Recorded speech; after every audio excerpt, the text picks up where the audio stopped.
හතර වටේම තිබුණු ගෙවල් මේ පස්කන්දට යට කරද්දී මේ පුංචි නිවස මගහැර යන්නට සොබහදහම තීරණය කළා. මේ විශ්වයේ හාස්කම් තේරුම් ගත නොහැකි මේ සොබහදහමේ තීන්දුව හරි පුදුමයි. මේ මහ පොළොව මත මිහිදන්නු අපේම මිනිසුනි, නිබ්බානම් පරමංසුකං පරම සැපත වූ අමා මහ නිවන් සුව ඔබටත් වේවායයි අප ප්‍රාර්ථනා කරන්නෙමු.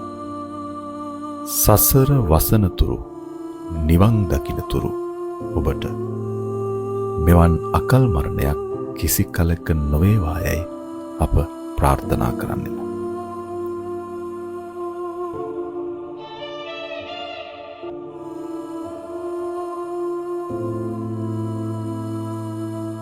මේ අනපේක්ෂිත ව්‍යසනයෙන් කම්පාවට පත්ව සිටින ගම්වාසීන්. මමයි දුවයි තමයි මේ ගෙදර හිටියේ. උදේ 5:10ට විතර 5:00ට විතර තමයි එක ඇසිල්ලයි. ආයෙ මොනවත් කරන්න කාටවත් බෑ. වෙලාවක් නෑ අපේ හාමුදුරනේ. ඊට පස්සේ පහවදා උදේ අපේ මේ පන්සලේ හාමුදුරු මෙච්චරක් වගේ එදිලා ඇවිල්ලා අපි වේරගෙන ගමේ අයයි ඇවිල්ලා වේරගෙන ගියා ඉතින්.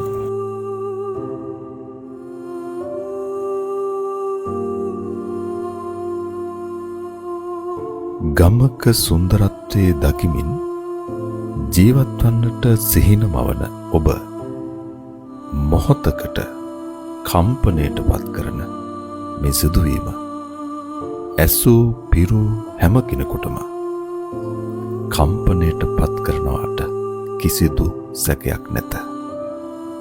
අකාරුණික රුතුරු ජලධාරාව යහන්ගල පාමුලින් කිලෝමීටර් 5ක් 6ක් දුර ගෙවා දමා පවුල් 15ක 35 දෙනෙකු මේ මිහි මත සදාකාලිකව මිහිදන් කරන්නට තරම් මේ ජලධාරාව කුරිරු වූවා.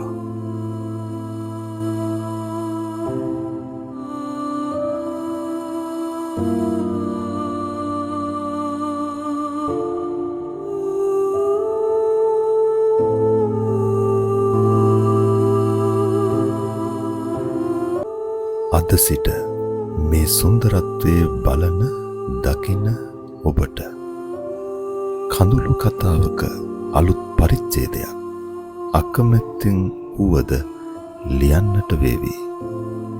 කුෂිකර්මාන්තය තම ජීවනෝපාය කරගත් අවිහිංසක ගැමි ජීවන රටාවකට උරුමකම් කියන අව්‍යාජ ගැමි පිරිසක් ජීවත් වූ හෙල්මලු ක්‍රමයට ගොවිතැන් කරපු ඉතාම රමණීය සුන්දරත්වයෙන් අනූන වෙල්ලායක් තමයි මේ ගල් පර්වතයන්ගෙන් පිරුණු පස්කන්දක් බවට පත් වෙලා තියෙන්නේ.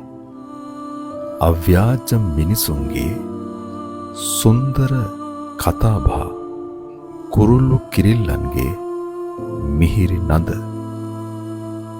සුරතල් සතුන්ගේ හා ලදරුවන්ගේ කෙලිලොල් හඬ,